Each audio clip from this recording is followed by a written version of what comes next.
হাইলাকান্দি জেলার অন্তর্গত বন্দুকমারা এলাকায় স্বামী তার স্ত্রীকে হত্যা করে। প্রশাসন সহ সাধারণ মানুষের চোখুতে ধুলো দিয়ে ইসলামিক নিয়ম নীতিতে শেষ জানাজা করে কবরস্থ করা হয়। আসলে সত্য কোনোদিন ঢেকে রাখা যায় না। নরপিচ্ছার স্বামী তার বিবাহিত স্ত্রীকে হত্যা করে জানাজা করে দফন করে দেয়। মৃত মহিলার ভাইয়ের সন্দেহ হওয়াতে থানায় গিয়ে লিখিত অভিযোগের ভিত্তিতে পুলিশ সহ শত শত সাধারণ জনগণের উপস্থিতিতে মৃতদেহ উদ্ধার করার কাজ চলছে। এই ঘাতক স্বামী তার জীবন সাথী স্ত্রীর সঙ্গে 7 জন্ম পার করার প্রতিশ্রুতিকে ভুলে হত্যা করল। প্রশাসন সহ স্থানীয় জনগণকেও চক্ষুতে ধুলো দিয়ে সে তার বুদ্ধি জুড়ে 2 দিন এই ঘটনাকে লুকিয়ে রেখেছিল।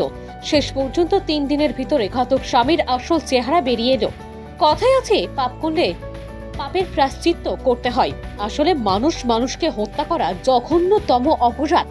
একজন মানুষকে হত্যা করা মানে মানব জাতিকে হত্যা করা। আজ পর্যন্ত কেউ হত্যা করে বাঁচতে পারেন না। আজ না হয় কাল তাকে শাস্তি পেতেই হবে।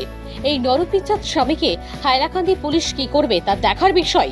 এই নরপিচ্ছাদ স্বামীকে মৃত্যুদণ্ড দেওয়ার দাবি উঠছে এলাকাবাসীর পক্ষ থেকে। এই ব্যাপারটি হাইলাকান্দি পুলিশ কতটুকু কঠোর হাতে দমন করবে তা দেখার বিষয়।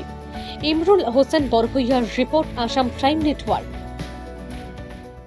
যে লাস্ট যে বেটি মারা গেছেন তান ভাইয়ে কমপ্লেন করছেন যে তান বোন যে বউনায় মারিয়া মাটি দিছেন। গতিকে লাস্ট মানে বর্তমানে উদ্ধার করা চলে, মানে খবর থেকে উঠানি চলে। আপনারা লাইভ দেখতে পাত্রা বর্তমানে খবর থেকে লাস্ট উঠানি চলে। ম্যাজিস্ট্রেট, পুলিশ বা স্থানীয় প্রচুর হাজার হাজার মানুষও এখানে উপস্থিত হয়েছেন। লোকেশন হইল বন্দুকমারা আরে নিজের বউরে হত্যা করিয়া নিজের খবর মানে মাটি দেবো গেছে, জনজা করে মাটি দিলেছে। লাস্ট খবর থেকে লাস্ট উঠানি চলে বর্তমানে। তো আপনারা দেখতে পারতাম।